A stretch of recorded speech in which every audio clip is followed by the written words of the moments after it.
Hindi baga ako'y malaya? Hindi baga ako'y apostol? Hindi ko baga nakita si Jesus na Panginoon natin? Hindi baga kayo'y gawa ko sa Panginoon? Kung sa iba'y hindi ako apostol, sa inyo man lamang ako'y gayon, sapagkat ang tatak ng aking pagka-apostol ay kayo sa Panginoon. Ito ang aking pagsasanggalang sa mga nagsisiyasat sa akin. Wala baga kaming matuwid na magsikain at magsiinom? Wala baga kaming matuwid na magsipagsama ng isang asawa na sumasampalataya, gaya ng iba't ibang mga apostol at ng mga kapatid ng Panginoon at ni Cephas? O ako baga lamang at si Bernabe ang walang matuwid na magsitigil ng paggawa? Sinong kawan ang magpakailan paman ay naglilingkod sa kanyang sariling gugol? Sino ang nagtatanim ng isang ubasan at hindi kumakain ng bunga niyaon? O sino ang nagpapakain sa kawan at hindi kumakain ng gatas ng kawan? Ang mga ito bagay sinasalita ko ayon sa kaugalian lamang ng mga tao? O di baga sinasabi rin naman ang gayon ng kautusan?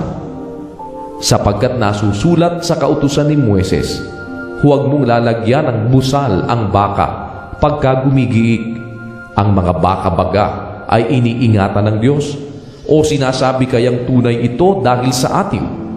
Oo, dahil sa ating ito sinulat, sapagkat ang nagsasaka ay dapat magsaka sa pag-asa, at ang gumigiik ay sa pag-asa na makakabahagi.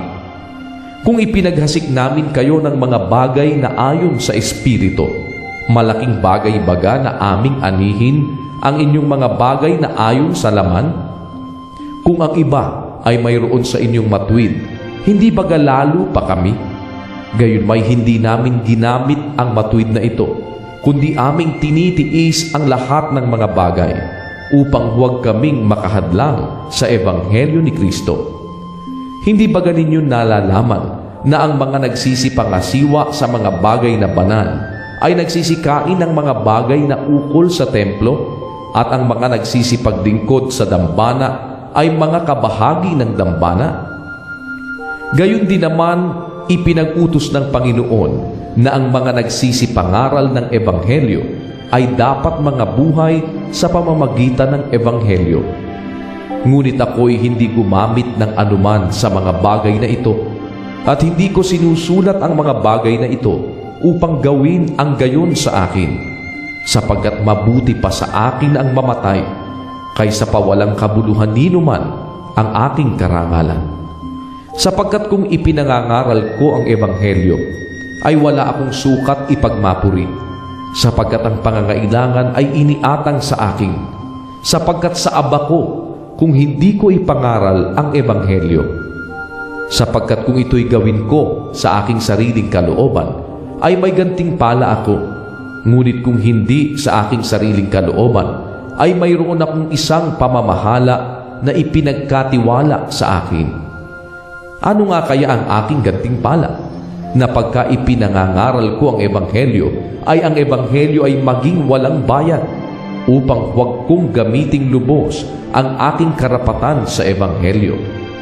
Sapagkat bagaman ako ay malaya sa lahat ng mga tao, ay napaalipin ako sa lahat, upang ako'y makahikayat ng lalong marami. At sa mga Hudyo, ako'y nag-aring tulad sa Hudyo, upang mahikayat ko ang mga Hudyo. Sa mga nasa ilalim ng kautusan, ay gaya ng nasa ilalim ng kautusan, bagaman wala ako sa ilalim ng kautusan, upang mahikayat ang mga nasa ilalim ng kautusan. Sa mga walang kautusan ay tulad sa walang kautusan, bagamat hindi ako walang kautusan sa Diyos, kundi nasa ilalim ng kautusan ni Kristo, upang mahikayat ko ang mga walang kautusan. Sa mga mahihina, ako'y nag-aring mahina, upang mahikayat ko ang mahihina. Sa lahat ng mga bagay ay nakibagay ako sa lahat ng mga tao, upang sa lahat ng mga paraan ay mailigtas ko ang ilan. At ginawa ko ang lahat ng mga bagay dahil sa Ebanghelyo, upang ako'y makasamang makabahagi nito. Hindi ba ninyo nalalaman na ang mga nagsisitakbo sa takbuhan ay tumatakbo lahat, ngunit iisa lamang ang tumatanggap ng gantimpala? magsitakbo kayo ng gayon upang magsipagtamo kayo.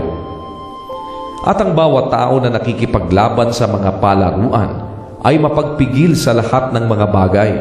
Ginagawa nga nila ito upang magsipagtamo ng isang putong na may pagkasira, ngunit tayo'y niyaong walang pagkasira.